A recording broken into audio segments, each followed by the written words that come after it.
اب شہزادی جب اٹھی تو جناب وہ نظر نہیں آ رہا بچہ. اس نے پوچھا بچہ کہاں ہے؟ تو اس نے کچھ آئیں بائیں شائیں کی. برسیسا نے وہ رونے لگی اور بہت رونے لگی. اب شیطان نے برسیسا کے دل میں ڈالا، دیکھ پہلے یہ بتاتی نہ بتاتی وہ الگ بات تھی، یہ ماں ہے اب تو ضرور بتائے گی. اب تمہیں اگر اپنے جرم کو چھپانا ہے اس کو بھی قتل کر دو ورنہ تمہاری زندگی بھر کی محنت ختم. جب انسان گناہ کرتا رہتا ہے پیچھے نہیں ہٹتا تو اس کی عقل ختم ہو جاتی ہے.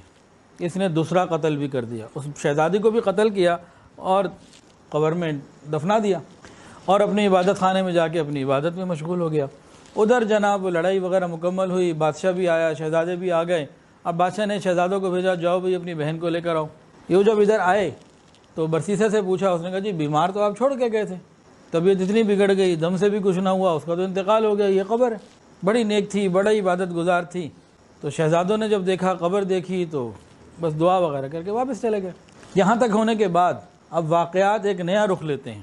شیطان نے یہاں نہیں چھوڑا برسیسا کو، ایک عبادت گزار سے بے حیائی مستقل کروائی، پھر ایک قتل کروایا، پھر دوسرا قتل کروایا. اب تو چھوڑ دو اس کو، اب تو دشمنی کو چھوڑ دو. لیکن ابھی بھی نہیں ہوا معاملہ ختم. کیا ہوا؟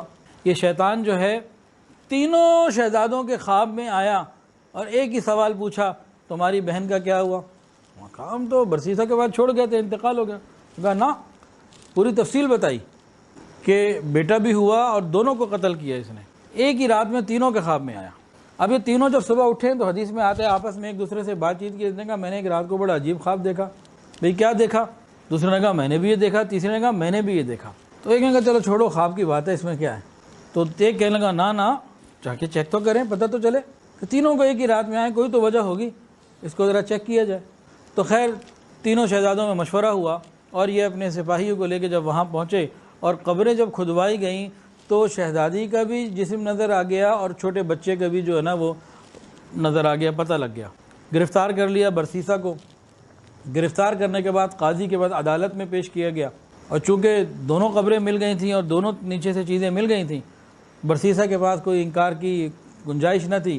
اس نے اپنے اس مکروہ فعل کا اور ساری چیزوں کا اقرار کیا اور کیا کہتے ہیں قاضی نے آرڈر کر دیا کہ اس کو جو ہے نا پھانسی دے دی جائے. اب ایک عبادت گزار آدمی جس کو گناہ پہ لگایا، گناہ در گناہ کروایا، ایک قتل کروایا، دوسرا قتل کروایا، اب اس عبادت گزار کو گناہوں کی وجہ سے اور اس کو کیا کہتے ہیں معاملات کی وجہ سے پھانسی کی سزا دی جا رہی ہے.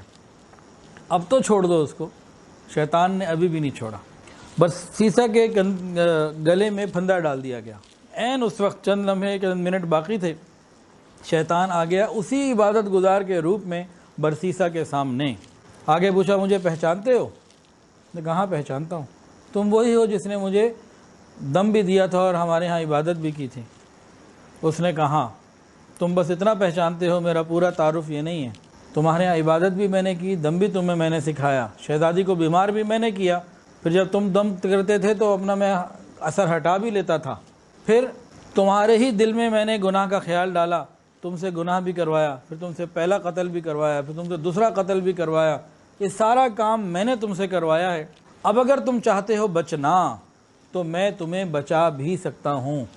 یہ سب کچھ میں نے کیا ہے، بڑی میرے پاس قدرت ہے، میں تمہیں بچا بھی سکتا ہوں، تم سولی سے بچ سکتے ہو. تو غرض مند دیوانہ ہوتا ہے. اس نے کہا طریقہ بتاؤ کیسے میں سولی سے بچ سکتا ہوں.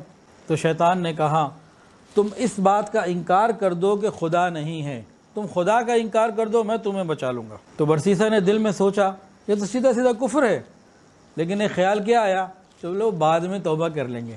جیسے ہمارا ایک ہوتا ہے نا، ابھی تو جو ہے کر لو، بعد میں توبہ کر لیں گے. وَتَكُونُوا مِن بَعْدِهِ قَوْمًا صَالِحِينَ، بعد میں ہم ٹھیک ہو جائیں گے، ابھی تو کر لو، ابھی تو جوانی ہے. تو شیطان نے اس کو کہا کہ خدا کا انکار کر دو. اس کے دل میں آ گیا یہ کفر ہے. ابھی تک تو معاملہ گناہوں کا تھا، عمل کا تھا، اور اب یہ ایمان اور کفر کا معاملہ آ گیا. بے حیائی کے بعد پہلے حیا نکلتی ہے اور پھر ایمان نکلتا ہے. پہلے ہمارے معاشرے میں بے حیائی کو پھیلایا گیا اور اب ارتداد اور کفر کو پھیلایا جا رہا ہے. یہ سیکوینس شروع سے یہ چلا آ رہا ہے. وہ جانتا تھا یہ کفر ہے، لیکن اس نے یہ سوچا کہ نہیں یہ مجھے چھوڑے گا، میں ادھر چلا جاؤں گا، پھر دوبارہ اللہ کے حضور سجدے میں توبہ کر لوں گا، معافی مانگ لوں گا، بڑا غفور و رحیم ہے تو میں توبہ کر لوں گا. تو اس نے دھوکے میں آ کر اقرار کر لیا، کہنے لگا کہ خدا نہیں ہے. ادھر اس کی زبان سے یہ جملے نکلے کہ خدا نہیں ہے، ادھر جلاد نے اپنا کام کر دیا۔ ایک بنی اسرائیل کے بڑے عبادت گزار کی گناہوں کی کثرت کے بعد کفر کے اوپر موت آئی۔ رب اعوذ بک من ہمزات الشیاطین واعوذ بک رب ان یحضرون۔